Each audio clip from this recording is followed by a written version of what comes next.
Bonsoir. Janvier 2016, le docteur Ngonkana, jeune médecin diplômé de la QV 2012 de l'Université des Montagnes, où ses parents n'avaient lésiné sur aucun sacrifice pour boucler ses 6 années d'études pour cette formation d'élite, décède dans des circonstances troubles suite à une succession de faits alors qu'elle était suivie pour une grossesse utérine. Mars 2016, une vidéo sur laquelle on voit le corps inerte d'une femme enceinte éventrée, et ce devant la nouvelle maternité de l'hôpital à Kintini, fait le tour du monde. L'image est certes inédite et choquante, surtout que 2 bébés y sont extraits par la suite. Le directeur de l'hôpital à Kintini d'alors payera de sa tête. Ça fait des vagues sur les réseaux sociaux. C'est le sujet qui divise au maximum l'opinion camerounaise. Il s'agit des prémices de l'affaire Monique Koumatikel, cette jeune dame enceinte, morte et éventrée au sein d'un centre hospitalier. Avril 2016, le docteur Géry Etabon et soit comparu pour la première fois devant le tribunal de première instance de combat. Ce gynécologue fait face à la justice suite au décès d'un prématuré dans sa formation hospitalière. Il est poursuivi par le couple géniteur du bébé de négligence et homicide involontaire. 3 faits différents, mais au cœur desquels se trouve coincé le corps médical qui paye désormais le prix des humeurs des patients. Face à ce désamour, mais surtout aux conditions précaires de travail, les médecins du Cameroun ont décidé de créer un syndicat pour faire entendre leur voix et contribuer à l'amélioration de notre système de santé. Pour avoir une idée précise de tout cela, nous recevons ce soir le docteur Pierre Basson, neurologue, chef service neurologie à l'hôpital régional de Bamenda et surtout président du syndicat des médecins du Cameroun. Déjà installé dans le mythique fauteuil rouge, il vient d'ailleurs de Bamenda. Je dis bonsoir au docteur Basson, bonsoir. Bonjour monsieur Lipota, merci de m'avoir invité. C'est un honneur pour moi.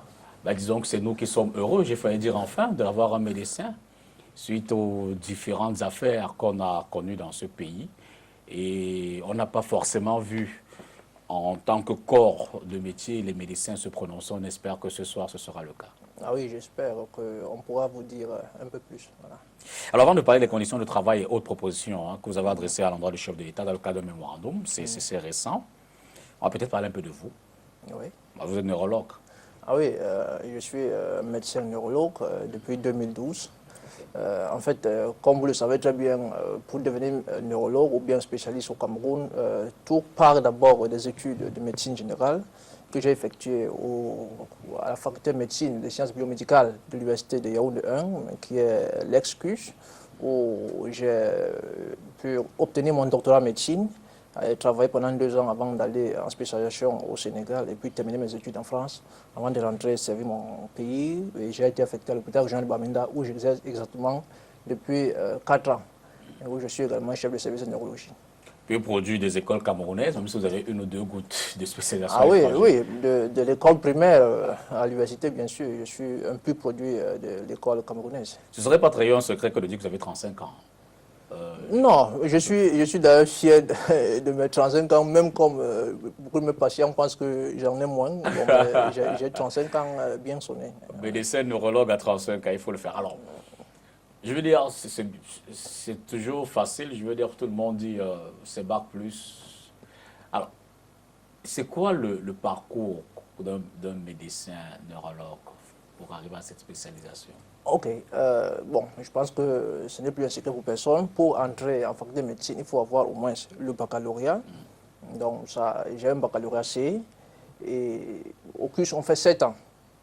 Bon, le Cameroun, sous le conseil de nos maîtres, très souvent, nous sommes conseillés de faire 2 ans sur le terrain. C'est-à-dire que lorsque vous êtes médecin, sorti du CUS, on vous conseille d'exercer pendant 2 ans le temps de pouvoir avoir une certaine maîtrise de la pratique de l'art médical avant d'aller poursuivre les études pour ceux qui veulent se spécialiser. Donc, j'ai fait 7 ans au CUS, j'ai travaillé 2 ans à l'hôpital central de Yaoundé, dans le service de neurologie, ce qui a d'ailleurs dessiné mon désir pour faire la neurologie, d'une part, mais aussi des ambitions personnelles avant même cette affectation. m'avait poussé à décider de faire la neurologie. À partir de 2008, bon, je décide, sans bourse, parce que je n'ai pas eu de bourse, je décide d'aller faire mes études au Sénégal, donc commencer la neurologie, où j'ai fait 3 ans au CHU de Fannes. J'ai pu compléter une partie des études et puis aller en France où j'ai terminé mes études avant de rentrer. Donc minimum, on va dire 11 ans d'études nettes après le bac, et sans compter les études supplémentaires qui sont bien sûr facultatives comme des diplômes interuniversitaires que nous pouvons faire parallèlement à la formation de spécialisation. Alors vous avez dit que vous n'avez pas bénéficié de bourse. Comment on finance tout ça? Vous avez des frères? Oui, je viens d'une très grande famille. Hein. Mon père était polygame, il avait 2 femmes et il a fait 21 enfants et je suis le 20e. J'ai des frères et des sœurs, et beaucoup de frères d'ailleurs, beaucoup Qui ont de sœurs. fait des études aussi longues que les vôtres? Ah oui, ah oui. Mais comment on fait pour financer tout cela? Non, Dans une famille, comment votre papa faisait? mes parents étaient de simples instituteurs, c'est plus des endettements personnels, surtout en ce qui me concerne. J'ai dû prendre plusieurs fois les crédits pour aller faire ma spécialisation, crédits que je continue d'ailleurs à rembourser jusqu'à l'heure actuelle. Donc ça n'a pas été un financement de la part de la famille, peut-être jusqu'au niveau des études de médecine générale, mais après la spécialisation, il a fallu prendre des crédits à répétition pour pouvoir le faire. Je précise que vous êtes orphelin de père. Ah oui, j'ai perdu mon père lorsque j'avais 17 ans et malheureusement mon père, comme beaucoup de Camerounais, il a été emporté par l'hypertension artérielle qu'il a d'ailleurs développée presque à l'âge de 35 ans et il est mort presque à l'âge de 70 ans et il a passé presque 40 ans avec une ordonnance qui lui coûtait environ 35 000 francs par mois, un instituteur retraité. Et il a dû se battre avec cette maladie qui finalement l'a emporté par un accident vasculaire cérébral lorsque j'étais encore en classe de première. C'est quelque chose qui m'a beaucoup marqué parce qu'il était fidèle.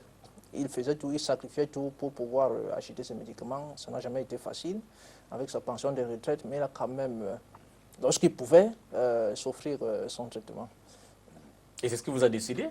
Je veux dire, c'est cette ambiance de... Oui, en partie, oui, parce que je me suis dit, j'aurais été médecin pendant qu'il était vivant, peut-être les choses auraient été différentes. Parce que mon père, il aurait voulu rencontrer les meilleurs spécialistes du monde qui soient. Mais malheureusement, lorsqu'il partait à l'hôpital, il n'y avait pas toujours les spécialistes.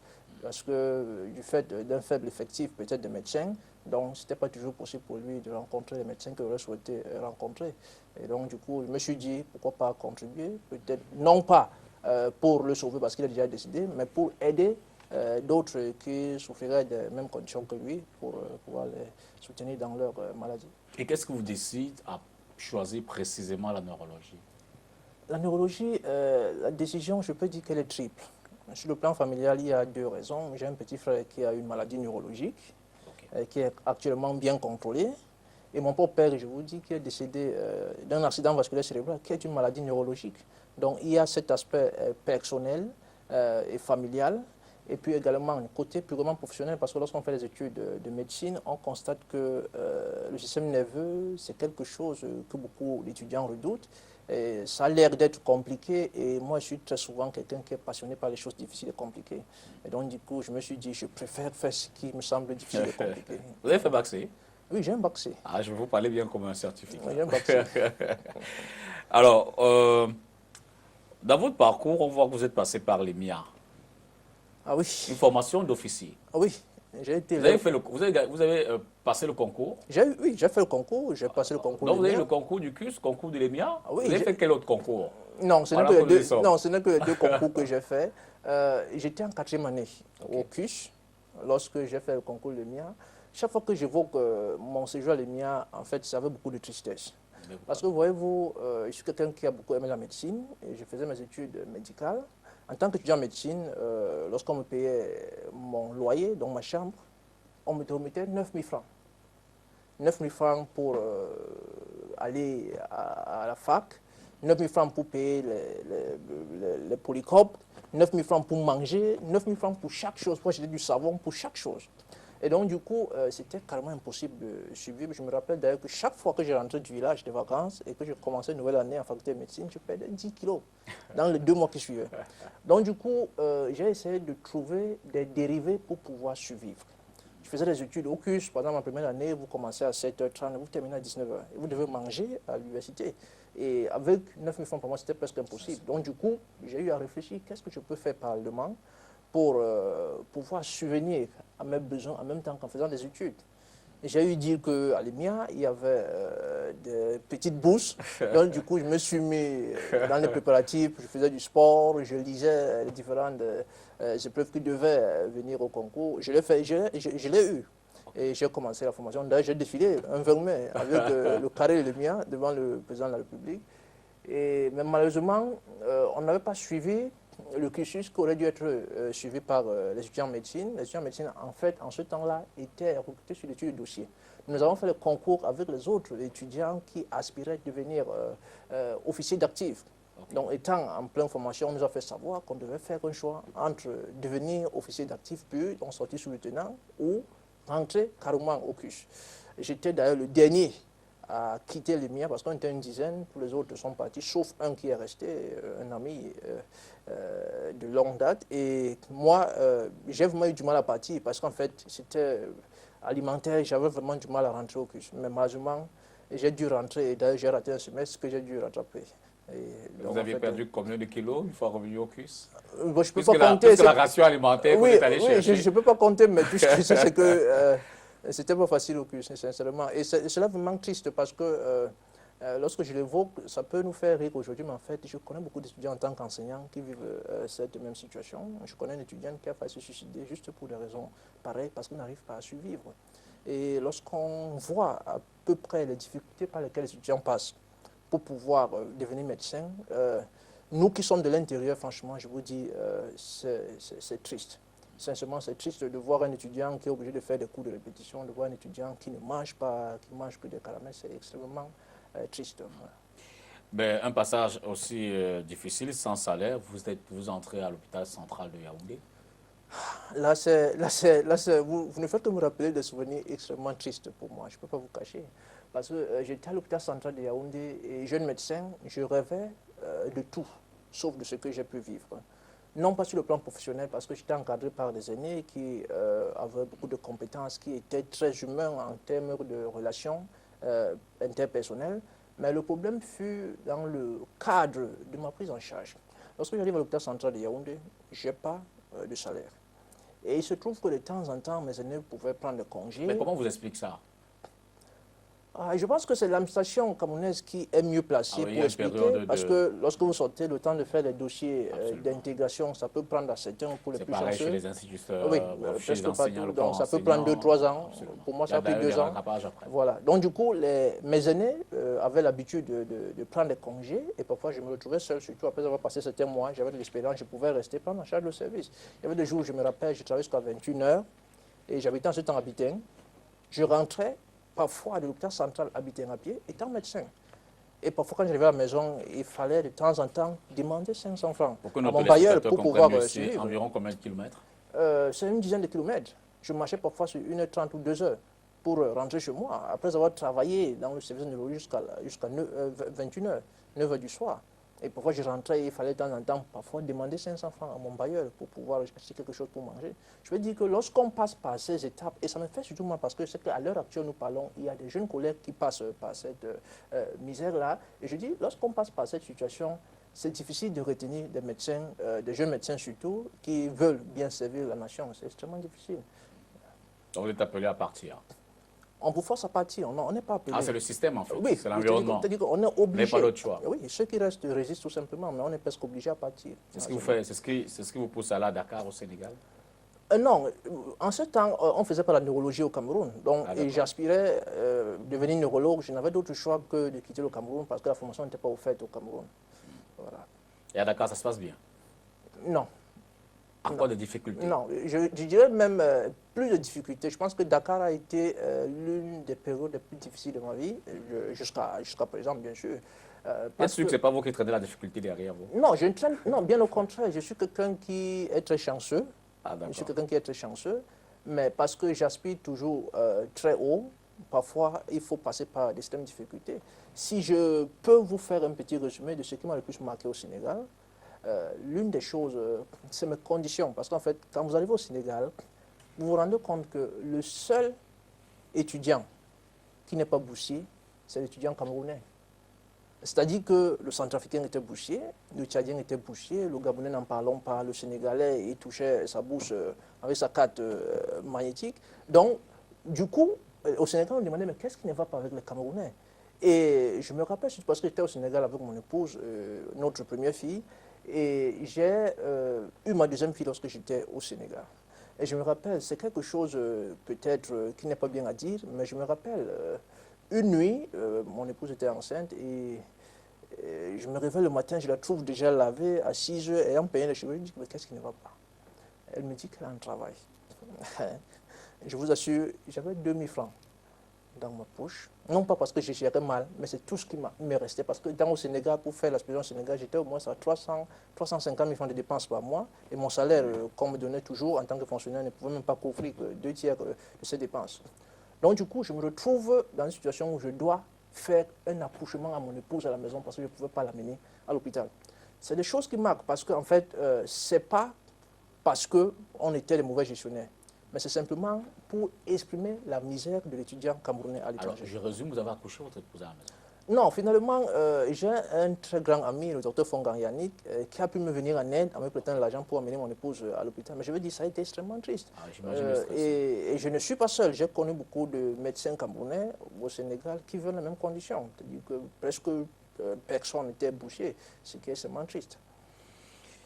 Ben, vous êtes revenu au Cameroun. À quel moment on vous envoie à Bamenda, à l'hôpital régional? Je veux dire, quand vous rentrez, c'est quoi votre parcours jusqu'à Bamenda? Non, mon parcours est très amusant parce qu'en fait, avant de partir, j'ai fait par 3 fois le dossier pour aller en spécialisation. Il a été refusé. Et je pars au Sénégal et puis en France et puis je reviens. Lorsque je reviens, j'arrive au ministère, je me signale que je suis... C'est la santé publique. Oui, le ministère de la Santé publique, où j'annonce mon retour. On me dit que, mais bien sûr, vous attendez. On m'a affecté en moins de 2 semaines à l'hôpital régional de Bamenda. On m'a demandé est-ce que je peux aller à l'hôpital régional de Bamenda parce qu'il y a un faculté de médecine qui vient d'être ouvert et puis il y a un service de radio qu'on est en train de développer. Donc j'ai accepté et dans les 2 semaines de mon retour de l'Europe, on m'a affecté à l'hôpital régional de Bamenda. Donc mon parcours a été très simple. Je suis rentré à la maison, j'ai signalé au ministère, puis la santé que j'étais de retour et puis en 2 semaines, j'étais à Ça fait combien de temps déjà que vous êtes là-bas? 4 ans, ça c'est. Je suis en train de clôturer ma 4e année. Entre-temps, ils ont quand même pris le soin de faire votre rattrapage? Non. Pas encore? Non. Non, quand vous allez même, d'ailleurs que jusqu'à présent, quand vous voyez mon bulletin de solde, ça revient comme médecin généraliste. Je préfère ne pas le voir. Voilà. C'est mieux, je crois. Alors, en 4 ans, vous avez pu parcourir des échelles, vous avez une responsabilité administrative, chef de service de neurologie. Oui. Je veux dire, ça se présente comment là-bas, votre service tout au moins? Vous êtes combien de médecins? Ça correspond à quoi en termes de personnel, infirmiers et tout le staff qui accompagne? Là, c'est un autre paire de manches. En fait, je suis seul dans mon service. Oui, c'est un service que j'ai développé. Hôpital régional de Bamenda? Oui, je suis seul neurologue. Non, même pas l'hôpital régional de Bamenda, je suis seul neurologue. Dans le nord-ouest? Oui, dans le nord-ouest. Et je veux d'ailleurs dire que le nord-ouest est chanceux parce qu'il y a des régions du Cameroun qui n'ont pas de neurologue du tout. Il n'y a que 3 ou 4 neurologues. Il y a l'ouest, il y a le nord-ouest, il y a le sud-ouest, il y a le littoral, il y a le centre.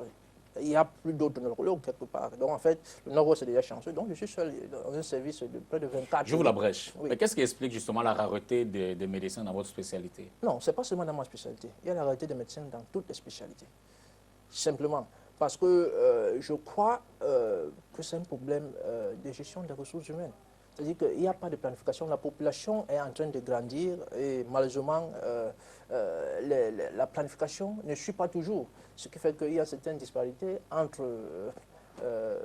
la demande et finalement l'offre que le ministère de la Santé... Donc vous faites froid au dos, hein? Oui.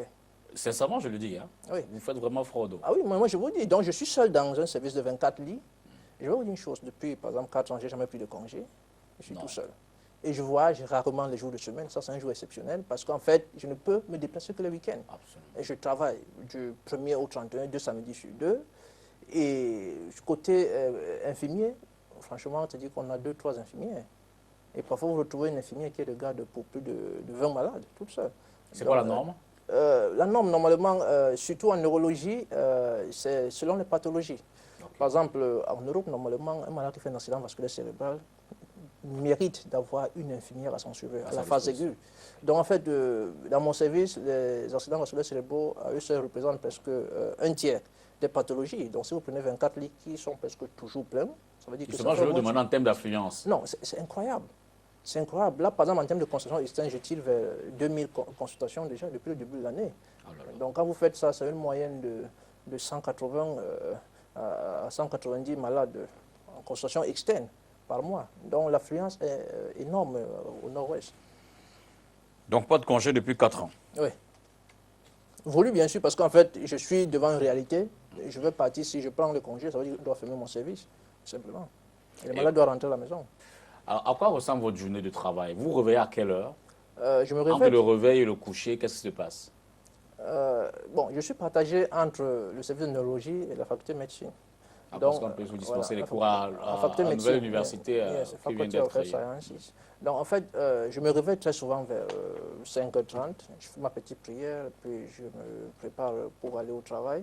Très souvent, j'arrive au travail vers 7h30, 8h. Et puis, j'ai en semaine, je peux dire ma semaine de travail se répartit, j'ai 3 jours de visite. Ça veut dire que le lundi, le mercredi et le vendredi, je fais d'abord les visites au niveau du service, donc pour les malades qui sont internés. Après cette visite, je vois les malades qui viennent pour les malades que j'ai consultés en externe, ou bien les malades hospitalisés que j'ai libérés, qui viennent en rendez-vous, et ceux qui viennent présenter leurs résultats. Les mardis et les jeudis, c'est essentiellement pour la consultation externe de nouveaux malades, et également des malades qui viennent présenter leurs résultats, et ceux qui viennent pour les rendez-vous. C'est à peu près ça. Maintenant, la journée, proprement dite, je quitte l'hôpital rarement avant 17h. Et lorsque je quitte l'hôpital, très souvent pour les besoins de suivi, parce que les conditions des médecins ne sont pas toujours les mieux adaptées, je peux aller de temps en temps en activité privée. Le jour où je n'ai pas cours, si j'ai cours, je vais à la faculté de médecine pour faire mes enseignements. Mais sans compter que pendant mes rondes, je suis avec les étudiants en médecine en permanence. Voilà. Vous avez seulement d'heures de repos dans une journée. En 24 heures, vous pouvez avoir combien d'heures de repos? Les heures de repos, Non compris le sommeil. Le sommeil, Hein. Voilà, non, exactement. 1 heure, 2 heures. 1 heure, 2 heures, parce qu'en faculté de médecine, j'enseigne de la première à la 5e année. Donc, c'est comme un maître d'école primaire. Donc, préparer les cours, c'est dispersé en anglais. Je veux dire, quand vous faites autant de... J'ai failli dire de sacrifices, parce que ce sont des sacrifices. Vous êtes toujours droit dans vos bottes quand vous consultez vos médecins. Je veux dire, le matin, vous êtes lucide. Non, comment Vous êtes assez... Non, comment être lucide? Vous voyez, vous, par exemple, j'ai été dans la région de Franche-Comté, en France, en Besançon, qui a une population de près de 300 à 400 000 habitants. Et ils ne sont pas très loin d'une cinquantaine de neurologues.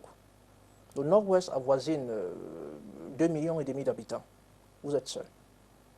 Lorsque par jour, vous pouvez consulter 30 malades, comment être lucide? Alors que, par exemple, j'ai une amie qui est neurologue aux États-Unis, qui vous dit qu'aux États-Unis, il est interdit à un neurologue de voir plus de 6 nouveaux malades. Plus de 6 malades en consultation externe, donc 3 nouveaux malades. Et vous vous retrouvez en train de voir 25 malades. Comment exiger à une telle personne des résultats Alors, mais quel discours vous tenez à vos patients pour qu'ils continuent dans ces conditions précaires, hein? Je veux dire, aussi bien de travail, et même physique, intellectuel. Mais quand moi je viens en consultation chez vous, si jamais je viens, je ne le souhaite pas, hein, que Dieu m'en préserve. Quel est le message que vous me diriez pour me donner suffisamment de morale, pour faire confiance à votre état d'esprit? Non, écoutez, je suis encore jeune. D'accord. Je suis encore jeune. Ce que je décris, je le ressens, mais je suis quelqu'un qui est un très grand travailleur. Donc, et endurant. Je pense que c'est le seul avantage. Maintenant, les patients, parfois, eux-mêmes, il y a des moments où on s'endort en pleine consultation. Les patients le comprennent très bien. Je pense que lorsqu'on est malade, c'est vrai, on souffre, mais on n'est plus que jamais compréhensif. Donc, je pense que ce qui nous avantage, c'est qu'on est encore jeune et puis les patients sont compréhensifs. Voilà. Alors, passé tout cela, donc vous décidez de la création du syndicat des médecins. Ah oui. Le contexte nous en a imposé. Voilà, justement, je voulais dire, la coïncidence, c'est après tout ce qu'on a décrit au début, en fait, tout ce que j'ai relevé au début de l'émission, les différents scandales. Il y en a eu 3 gros quand même cette année, depuis janvier 2016. Et il faut dire que ça pourrait même d'ailleurs être les plus gros de l'histoire, hein, notamment ce qui s'est passé à l'hôpital à la Quintine de Douala. Oui, bon, mais moi, en fait, ce que je pense, c'est que les événements qui sont déroulés ne sont pas les seuls à l'origine de la création du syndicat. Je pense que peut-être il faut expliquer le contexte de création du syndicat des médecins du Cameroun. En fait, c'est un contexte qui est triple. Il y a, dans un premier temps, un contexte socio-professionnel. C'est-à-dire C'est-à-dire ces scandales que vous décrivez. C'est-à-dire les médecins se sont rendus compte que nul n'est à l'abri de notre système de santé. Lorsque nous prenons par exemple notre cher confrère de regretter mémoire, Dr Ngokana Hélène, qui est décédée à l'hôpital, où elle a passé des années à sauver des vies. C'est une dame qui était assurée, donc elle a pris toutes les précautions possibles pour éviter que ce qui lui arrive lui soit arrivé.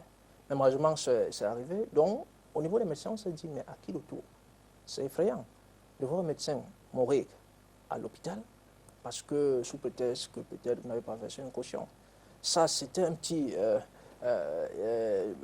coup de pouce qui nous a vraiment agité, d'une part, mais aussi notre compatriote, le docteur, de regretter mémoire, Madame Koumateke Monique, qui est décédée. Je sais qu'il y a eu des différences au niveau du service hospitalier, je ne vais pas m'étendre sur ça, mais au niveau social, quand même, il y a eu ces scandales qui nous ont secoués.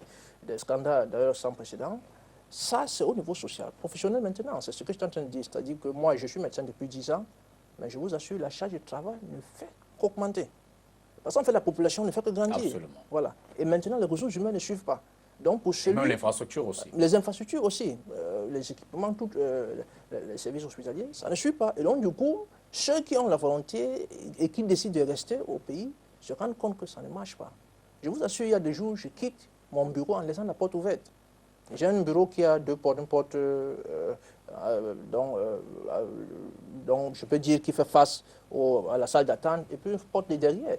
Il y a des jours où je prétends laisser ma porte de la salle d'attente ouverte pour que les malades pensent que je suis encore dans le bureau et je rentre parce que c'est insupportable. Combien de fois vous êtes dit je pars, je quitte le Cameroun? Je peux dire presque chaque jour. Il n'y a que l'amour du pays et surtout l'optimisme qui fait qu'on reste. Mais si vous prenez les conditions de travail, non, vous ne pouvez pas vouloir rester même un seul jour. C'est presque tous les jours qu'on y pense. Et qu'on regrette d'ailleurs, parce qu'étant là-bas, on a eu beaucoup de propositions d'ailleurs. Mais lorsqu'on aime son pays, on se dit, voilà, on fait des sacrifices, on continue à servir. Alors, vous mettez le syndicat sur pied. Faites-nous un peu l'historique de sa création, la genèse. Donc j'étais en train de vous parler donc, de ce contexte socio-professionnel. Donc, comme j'expliquais, les scandales. Et puis, côté professionnel, nous, médecins, nous assistons de manière impuissante au décès des patients. Parce que lorsque vous arrivez à l'hôpital, vous faites une prescription. La première chose que le malade vous demande, docteur, ça coûte combien? On s'attendait qu'ils vous disent que, mais on fait cet examen où? Où est-ce que je dois acheter les médicaments? Mais la question qu'on vous pose toujours, ça coûte combien? Donc, du coup, on est obligé de niveler par le bas les soins. Parce qu'on tient toujours compte de la bouche du malade. On assiste, vous avez un malade qui fait une anémie sévère, vous lui demandez une transfusion sanguine. Le malade vous dit qu'il est allé à la banque de sang, on lui dit qu'il faut donner 15 000. Il n'en a pas. Et donc, du coup, vous voyez un patient qui meurt d'anémie sévère parce qu'il ne peut pas débourser l'argent. Donc ça, il y a eu ce côté socio-professionnel. Maintenant, il y a le côté juridique. Je vais dire qu'il y avait une vue de... Vous permettez juste, docteur, de préciser aux téléspectateurs qui pourront désormais vous poser éventuellement des questions ou apporter des contributions à travers un numéro court, le 8045, qui va certainement s'afficher. Ça permettra qu'on ait également l'apport de tous ceux qui nous regardent. On parlait à présent du volet juridique. Voilà. Dans le volet juridique, il y a ce vide juridique parce que normalement, tout travailleur a le droit de revendiquer ses droits et de défendre ses intérêts. Et nous avons déjà sur pied l'Ordre national des médecins, mais qui réglemente les conditions d'exercice de l'art médical. Mais la défense des intérêts des médecins était jusque-là orpheline, donc il fallait qu'on puisse compléter cet aspect juridique. Et finalement, vous avez le côté, je vais dire, politico-administratif, parce que même le ministre de la Santé lui-même a à un certain moment réalisé qu'il fallait qu'il y ait un syndicat pour les médecins du Cameroun. Donc, on a créé un syndicat. Le but, c'est de défendre les intérêts des médecins, mais aussi de défendre les intérêts des malades, parce qu'en fait, il n'y a pas de médecin heureux sans malade heureux. Absolument. Donc, nous défendons les intérêts des médecins, mais surtout, nous défendons l'accès aux soins de qualité des malades. Et ça fait combien de temps que votre syndicat existe? Le syndicat, formellement, existe depuis le 2 juillet 2016. Mais nous avons commencé les préparatifs. Donc, nous avons une première assemblée préparatoire qui a eu lieu le 23 avril ici, à Yaoundé, avant d'organiser l'Assemblée générale élective. Donc nous sommes sur ces travaux du syndicat, je peux dire, depuis à peu près 4 mois déjà. Et vous avez eu le temps, donc, je veux dire, vous avez déjà marqué votre existence Ah oui, nous avons, vous savez, la au loi... ministère du Travail et de la Sécurité sociale, au ministère de la Santé publique, aux autorités... Ah oui, bien sûr. La loi sur le syndicat qui organise la création des syndicats n'existe pas encore. Donc du coup, il y a un vide juridique et tout ce qu'il est réclamé, c'est de faire une déclaration que nous avons déjà faite. D'accord. Donc le ministère de... Et vous avez eu un retour? Je veux dire qu'à ce jour, est-ce que le ministère de la Santé publique ou du Travail et de la Sécurité sociale s'est rapproché de vous pour tout au moins on reconnaît votre existence? Non, le ministère ne vous donnera jamais de on n'est pas encore des reconnaissance. chambres, on n'est pas encore été consulté, il n'y a pas encore de cadre de travail entre... Non. Et ils ne donneront jamais de reconnaissance. C'est-à-dire que vous transmettez juste votre dossier, c'est tout. Il n'y a pas de reconnaissance. Voilà. Alors, et maintenant, dans vos activités, comment est-ce que le syndicat est structuré en termes de fonctionnement? Peut-être sur le plan national, avez-vous des représentations? Comment est-ce qu'il est organisé? Exactement. Le syndicat a 4 niveaux d'organisation. Okay. Nous avons l'Assemblée générale qui est faite de tous les médecins qui sont membres du syndicat. Tous les médecins qui exercent au Cameroun qui sont membres du syndicat. Ils constituent l'Assemblée générale. Ils sont membres de fait parce qu'ils sont médecins ou ils sont membres adhérents? Non, ils sont membres adhérents. D'accord. Ils sont membres adhérents. Et c'est environ combien de membres à ce jour? À ce jour, nous sommes à peu près 500. Ah, d'accord. À ce jour, nous sommes à peu près 500. On a commencé vraiment très fort. Hein. Et 500, c'est pas très loin d'un quart des médecins qui exercent au Cameroun. C'est pour montrer le désir et l'engouement des uns et des autres. Donc, il y a l'Assemblée générale qui est faite des membres adhérents. Et cette Assemblée générale, maintenant, dans différentes régions, s'organise en bureau régional qui est fait de 10 membres, avec un président, un vice-président, un secrétaire général, un trésorier, ainsi de suite. Et puis maintenant, ces 10 membres qui sont des représentants régionaux constituent. Donc lorsque vous rassemblez tous ces 10, ça fait à peu près 100 médecins qui constituent ce qu'on appelle le Conseil national. Okay. Le Conseil national qui a beaucoup plus la fonction de veiller à l'activité du Bureau national exécutif, qui est le dernier organe. Ils forment le conseil d'administration. Voilà. Okay. C'est-à-dire qui veille à ce que le Bureau national exécutif puisse vraiment s'acquitter de ses missions et voilà, une sorte de censeur. Voilà. Alors, la question n'est pas banale dans notre environnement. Hein. Je vous vois très jeune, président du syndicat des... Je veux dire, c'est une volonté, c'est un choix. Il n'y a pas d'anciens médecins qui adhèrent à votre syndicat? Je ne sais pas ce que vous entendez par être jeune. Je suis médecin depuis 10 ans. Je suis médecin depuis 10 ans. Donc parce qu'à priori, on s'attend toujours à voir des barbus blancs. Bon, je ne sais pas. Des médecins de l'ancienne génération. Bon, je pense que les choses sont en train d'évoluer. Les jeunes, de plus en plus, accèdent à certaines fonctions un peu plus jeunes.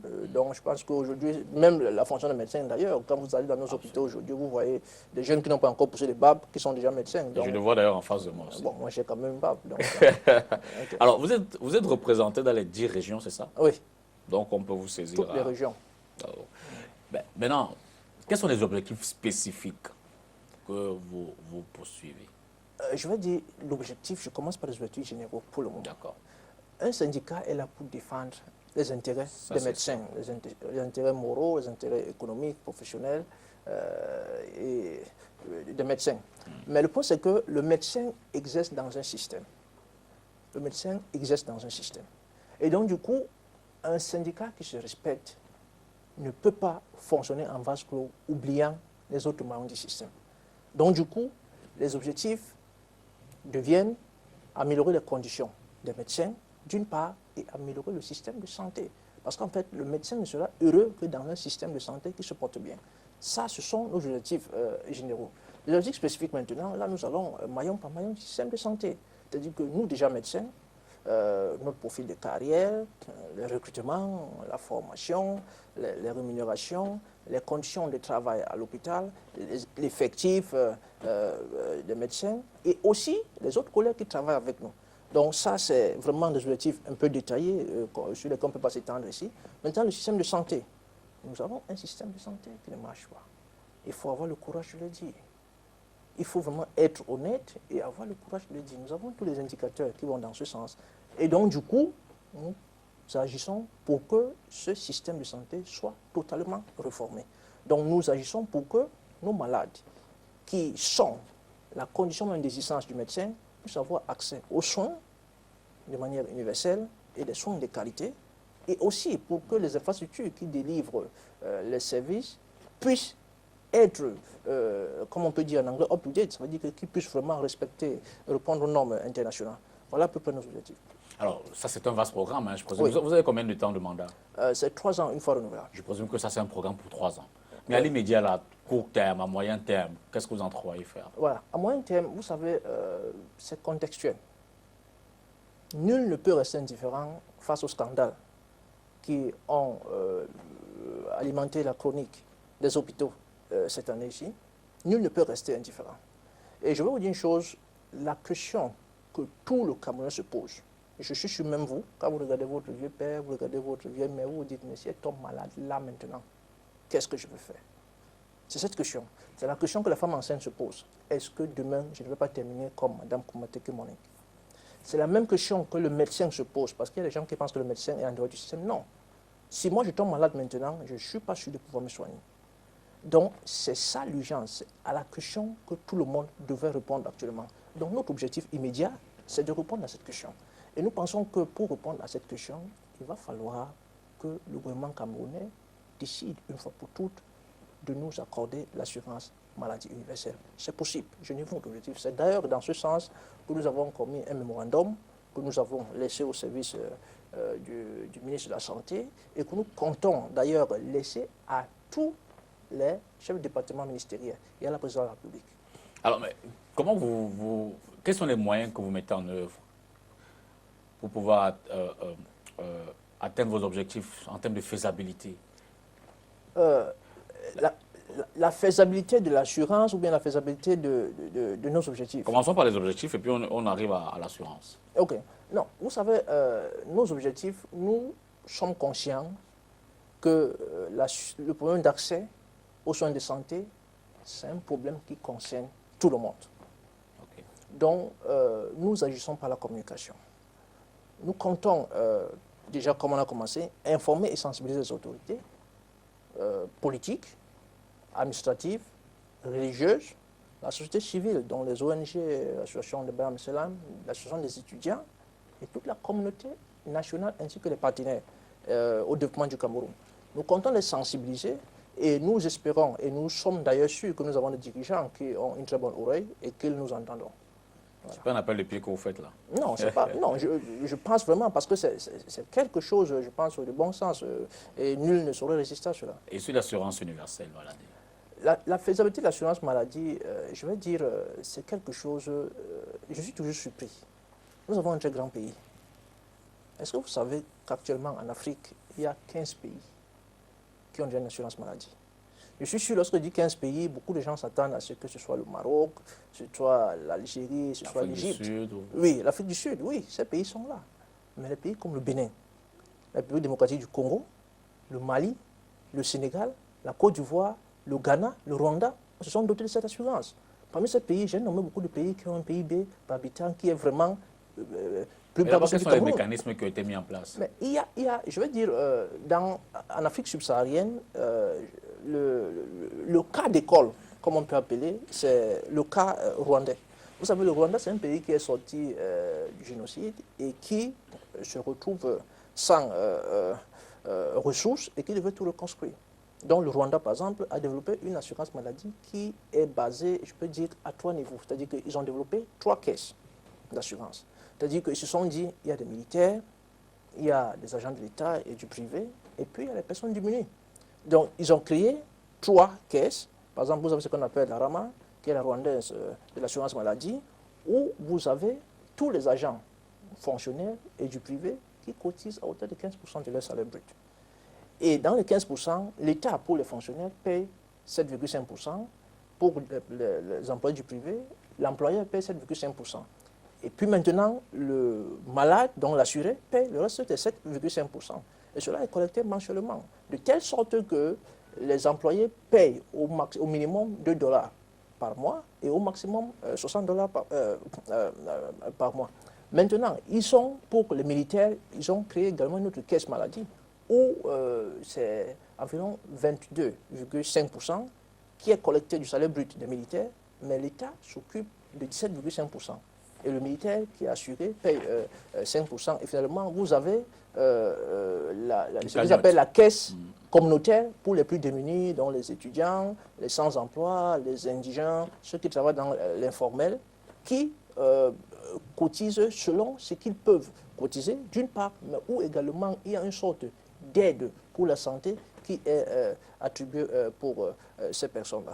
Donc voilà par exemple un cas d'école qui a marché et qui est actuellement en train de faire de grandes choses. D'ailleurs, je préfère vous le dire, lorsque vous comparez par exemple le Rwanda, vous prenez 2008, on prend quelques indicateurs de santé, par exemple la mortalité infantile.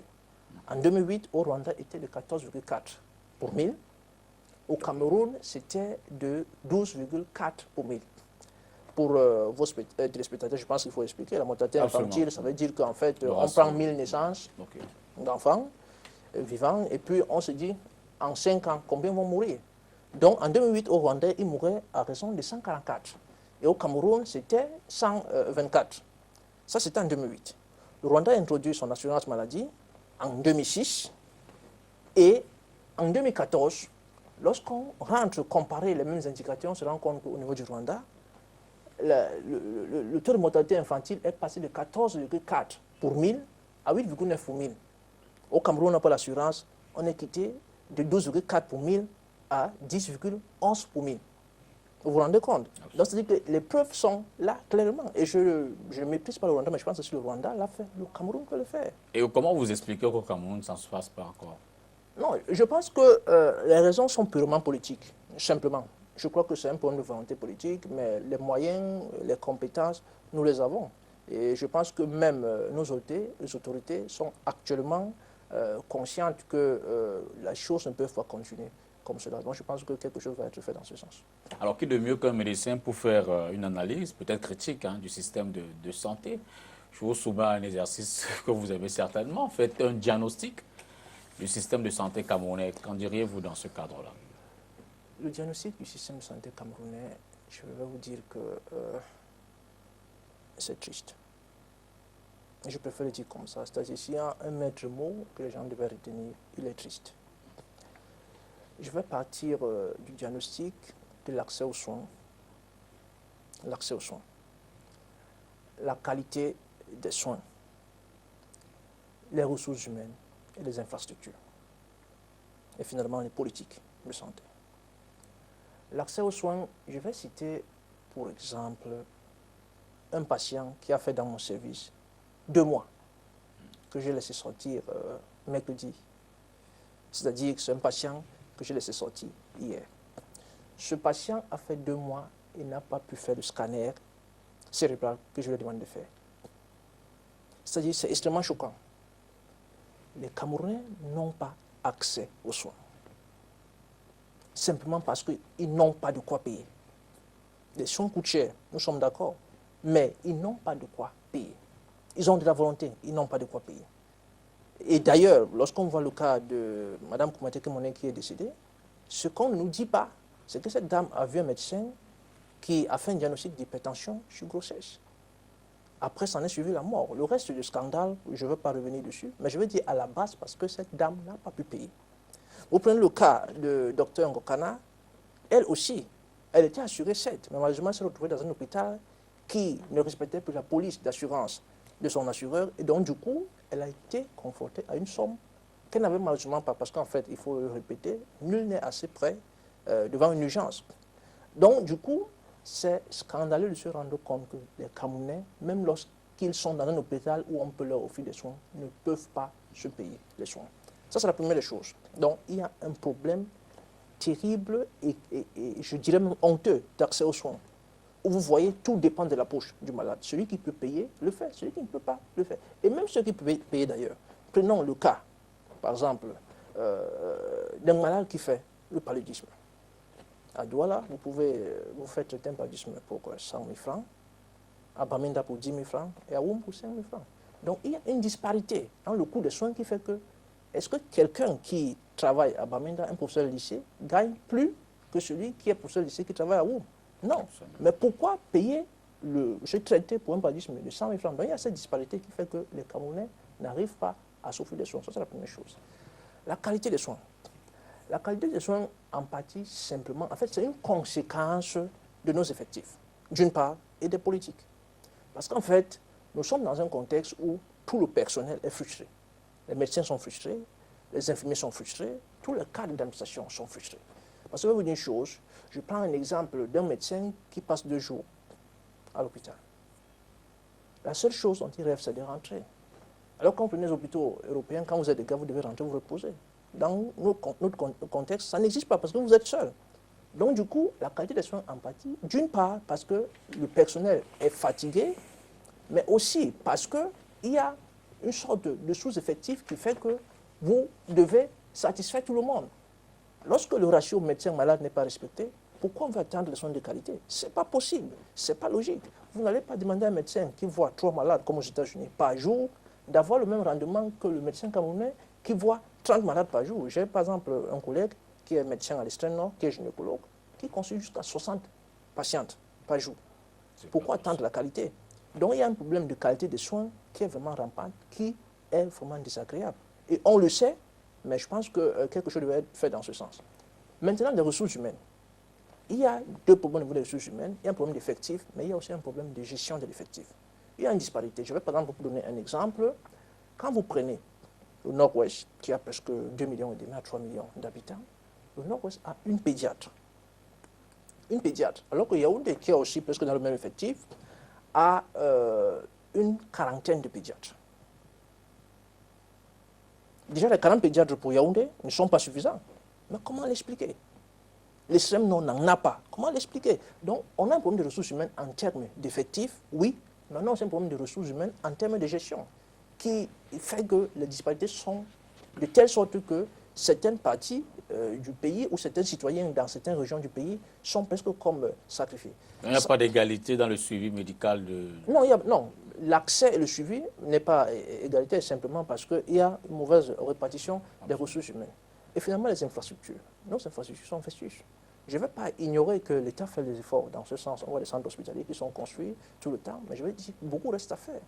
Il y a des appareils qu'on utilise dans nos hôpitaux qui datent vraiment de longtemps. Par exemple, mon service de neurologie, les lits que nous utilisons, ça, c'est les lits qui ont été dotés à l'hôpital depuis les années 80. Vous pouvez vous imaginer un lit qui a servi depuis, je suis né en 81, un lit qui a servi depuis ma naissance. Je pense que ça se passe de commentaire.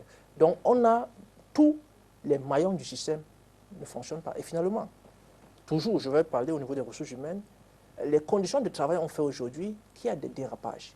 Il y a des dérapages parce que peut-être le médecin veut survivre et d'ailleurs le syndicat ne supporte pas du tout et ne tolérera d'ailleurs pas ces médecins qui commettent des actes pareils.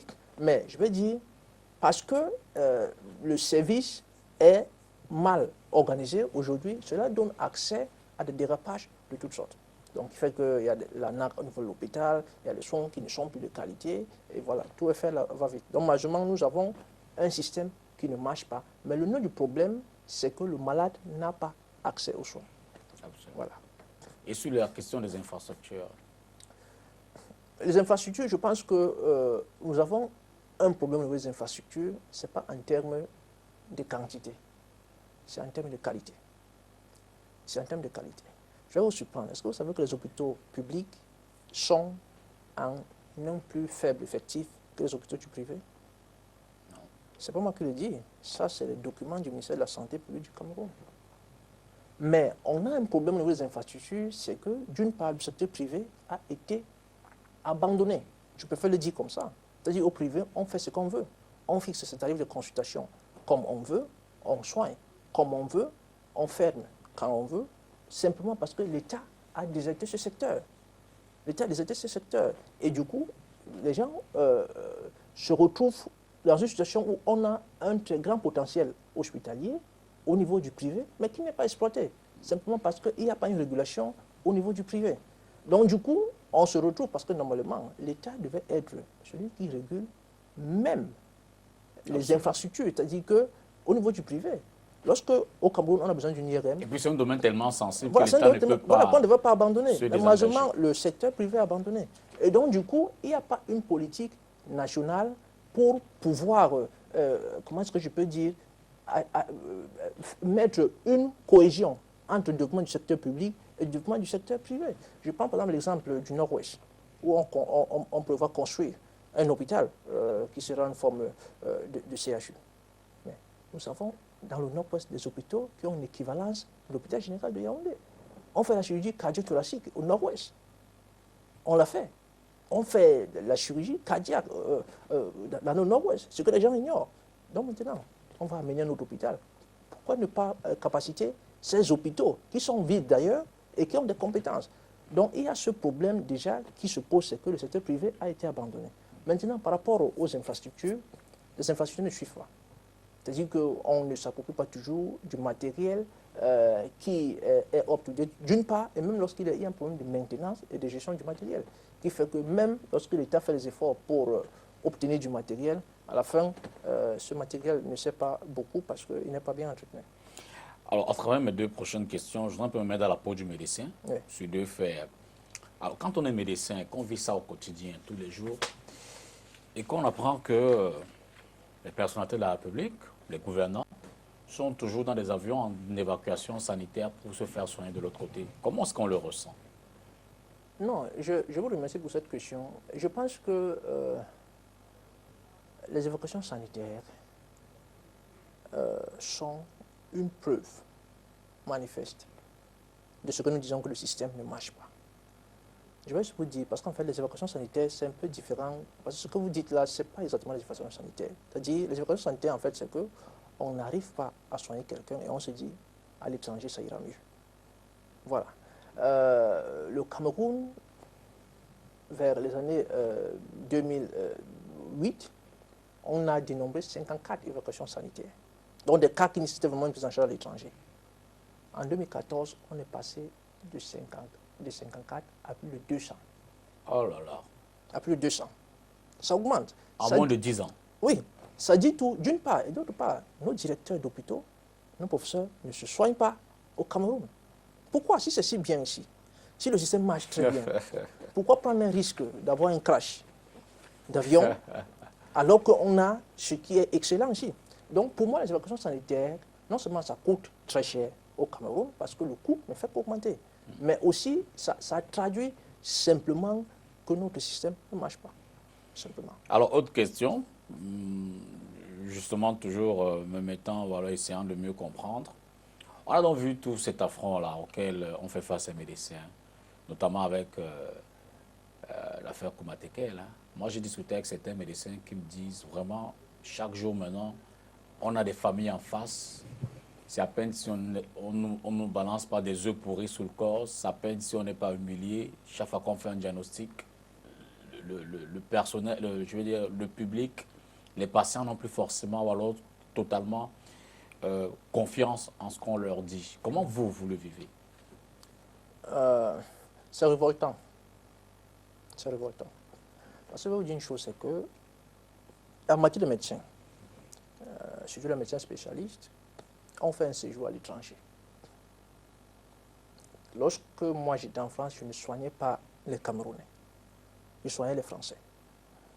Et je n'ai pas eu droit à un procès, ni d'intention, ni un procès juridique.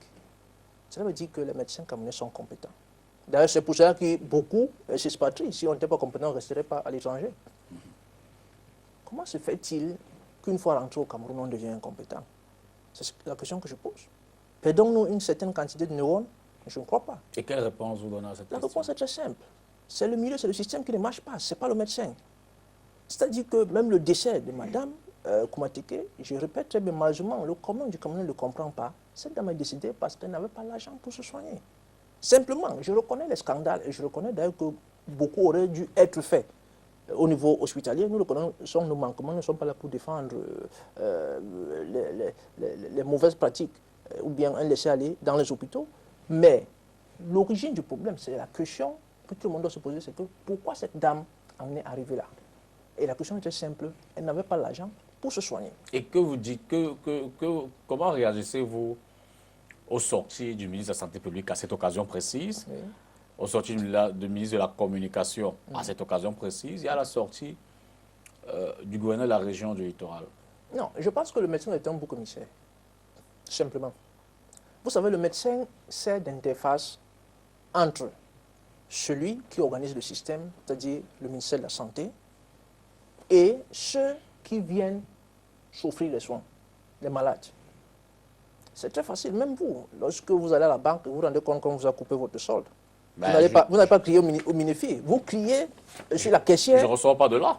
Non, je dis seulement. Non, je comprends en fait. Vous criez sur la caissière. Absolument. C'est en fait ce qui arrive aux médecins et aux infirmiers. C'est-à-dire qu'on crie sur nous, mais nous ne sommes que l'interface. Nous sommes là pour produire ce qu'on nous a donné. Voilà, nous sommes là pour produire ce qu'on nous a donné. Si on met dans nos mains un mauvais système, c'est extrêmement difficile. Et je dis une fois de plus, c'est que je ne suffis pas. Et d'ailleurs, je pense que les médecins ne sont pas que parfaits. Nous avons nos responsabilités dans toutes ces affaires qui ont été citées, je crois. Mais je dis, c'est-à-dire que le nœud du problème, la base et la clé du problème, c'est qu'il y a un problème de financement et d'accès aux soins. Donc vous dites, organiser d'abord le système, oui. Après on pourrait évaluer les médecins. Après. Oui. Ok. Par ailleurs, vous avez, je l'ai également dit à l'entrée, à Kumba, dans le sud-ouest, vous avez un médecin qui est un confrère qui fait face à la justice. Vous le soutenez dans ce débat-là, dans ce combat-là? Oui, je le soutiens. Non, je veux dire que de façon, en tant que syndicat, oui. Vous avez des actions que vous menez, vous avez pris le dossier en charge? Dans le cas du syndicat, nous avons participé plusieurs fois à son procès. Nous le soutenons. Le docteur Etabondiri, en fait, comme vous avez dit, il est reproché de négligence envers ce qu'on appelle prématuré. Un enfant qui est décédé, disons comme ça, et qui avait à peine 25 semaines. Je veux dire qu'au niveau de l'Organisation mondiale de la santé, la prématurité, c'est une naissance, c'est-à-dire qu'un fœtus qui sort avant 20 semaines, normalement. Mais c'est après 20 semaines, je veux dire. Mais le Cameroun, vu nos limites, nous définissons la prématurité comme, eh bien, les gynécologues, les experts en gynécologie définissent la prématurité comme une naissance qui survient pour un enfant qui avec un âge gestionnel de plus de 28 semaines, mais avant 37 semaines. Donc entre 28 et 37 semaines. Okay. Voilà.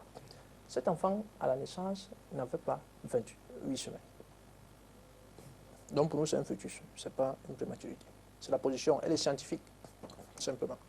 Maintenant, les gens peuvent faire les commentaires, négligence envers le fœtus, j'accepte tous les commentaires qui pourront être faits. Mais je vais dire, scientifiquement, le Cameroun ne définit pas ce cas d'espèce comme une prématurité. Et je pense que c'est à ce niveau que le problème devait être résolu. Le docteur, d'ailleurs, je pense qu'il a fait beaucoup. L'enfant a survécu pendant presque 3-4 jours. Il a réussi à secourir un fœtus pendant 3-4 jours. En tous les cas, l'affaire est en cours, on n'en dira certainement pas plus. Mais vous êtes sans ignorer quand même qu'il y a un projet de réforme du système, non du système hospitalier. Non, n'appelons pas ça système hospitalier, appelons ça une réforme hospitalière. Ok. Voilà. Il y a un projet de réforme, et je pense qu'il y a un séminaire qui est en cours d'ailleurs dans ce sens. Moi, je veux dire une chose, c'est que la réforme hospitalière, déjà, permettez-moi de rafraîchir la mémoire à vos téléspectateurs. Moi avec, hein? Oui. Vous savez qu'on sort d'une réforme hospitalière? Non du tout. Elle date de quand? Vous ne savez pas?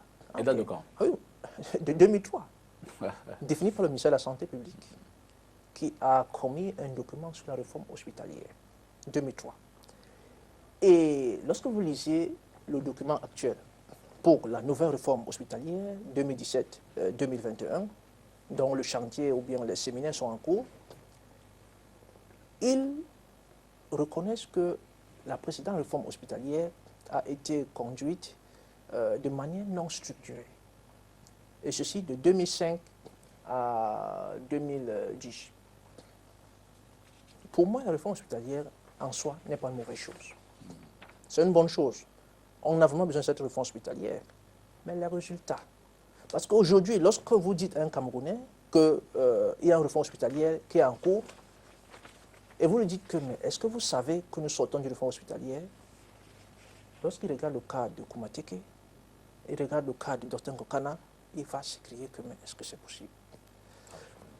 La réforme hospitalière précédente, 2003, les projets, en fait, c'était d'améliorer la prise en charge des urgences, l'organisation de la prise en charge des urgences, améliorer l'accueil, la disponibilité des médicaments et le financement des hôpitaux, je vais dire entre autres comme ça. Donc, c'était des chantiers qui étaient en tout 12 chantiers sur lesquels devait être évalué le système, dans la réforme hospitalière. À l'issue de cette réforme hospitalière, le ministère de la Santé a commis un document où il reconnaît que le service, l'organisation des urgences s'est améliorée. Je vais m'arrêter, vous permettez que je m'arrête sur ces chantiers avant de commenter la réforme actuelle. Il reconnaît que certains chantiers ont connu une nette amélioration, parmi lesquels l'organisation des urgences, l'accès ou bien la disponibilité des médicaments, pour ne citer que ces deux-là. Il reconnaît que certains ne se sont pas beaucoup améliorés, comme l'accueil, et finalement il reconnaît qu'il y en a qui n'ont pas été du tout abordés, parmi lesquels le financement des hôpitaux. Prenons le cas de l'organisation des urgences. Je pense que c'est une très bonne chose qu'on ait eu le centre des urgences de Yaoundé, le curé. Mais le point au niveau de la prise en charge des urgences, c'est que celui qui n'est pas médecin regarde l'hôpital comme un enrichissement. Nous disons que oui, c'est un enrichissement. Mais le point, c'est que la prise en charge, c'est une filière, ou bien une double filière. Vous avez une filière préhospitalière et vous avez une filière hospitalière. Et d'ailleurs, nous pensons que le gouvernement a bien fait de penser à la filière préhospitalière, qui consistait à créer le SAMU, qui a d'ailleurs été initié en 2004 et qui a disparu après. Alors, pourquoi le SAMU n'a pas marché? Le SAMU n'a pas marché parce qu'en fait, il devait être financé par les formations hospitalières qui n'ont pas pu suivre. Le SAMU a disparu. En même temps, on avait ouvert au niveau de la faculté de médecine un diplôme universitaire pour former les médecins d'urgence qui a aussi fermé. Donc, on a une filière préhospitalière en termes de prise en charge des urgences qui a disparu et on a un grand hôpital qui prend en charge les urgences. Et d'ailleurs, le même curé, c'est-à-dire le centre des urgences de Yaoundé, qui a été ouvert en juin 2015, au mois de décembre 2015, reconnaît avoir perdu plus de 30 millions. Au point où une organisation coréenne a organisé à Yaoundé une levée de fonds pour soutenir le centre des urgences de Yaoundé. Nous sommes vraiment arrivés à ce point-là dans ce pays où des institutions étrangères doivent commencer à organiser une levée de fonds pour soutenir le centre des urgences. Donc, on se rend compte que chaque fois, le problème revient au financement. Maintenant, l'autre chose, c'est qu'en fait, les urgences, ce n'est pas seulement Yaoundé. Les urgences, c'est tout le pays. Qu'est-ce qui a été fait au niveau du reste du pays? Donc, lorsque, par exemple, dans le cadre de l'évaluation de cette réforme hospitalière, on nous dit que les urgences se sont améliorées, le reste des urgences, ce n'est pas vrai. Le fait, par exemple, de l'accès, la disponibilité des médicaments. Je dis oui, peut-être il y a beaucoup de médicaments dans les hôpitaux, mais tant que ça dépendra de celui qui paye, il ira toujours là où ça lui permet aussi de joindre les deux bouts à la fin du mois. En d'autres termes, si j'ai un problème de santé et qu'à la rue, on me propose de me donner les mêmes médicaments, moins chers, mais permettant de garder de l'argent pour payer les études de mes enfants, je continue à le faire. Donc vous aurez beau remplir les hôpitaux des médicaments, mais tant que celui qui paye, celui qui décide, il ne se dirigera pas là où vous voulez qu'il se dirige. Simplement parce qu'il pense aussi à son lendemain. Donc, les médicaments sont disponibles. Oui. Sont-ils accessibles? Non. Maintenant, on parle du problème de l'accueil. Nous avons dit, un personnel frustré ne pourra jamais être souriant à l'accueil. Ça, franchement, vous aurez beau dire ce que vous voulez. Vous arrivez à l'hôpital malade, passez en souffrant et vous voyez des visages fermés. Voilà. Et finalement, un chantier qui n'a pas été abordé, d'après toujours ce document d'évaluation, c'est le chantier de financement des hôpitaux, qui n'a pas été abordé. Donc on se rend compte qu'à tous les niveaux, les urgences, le SAMU n'a pas marché parce qu'il n'a pas pu être financé. Le centre des urgences de Yaoundé crie déjà perte financière. Donc on se rend compte que tout tourne autour du financement. Maintenant, là où le bas blesse, c'est qu'à l'issue de cette réforme,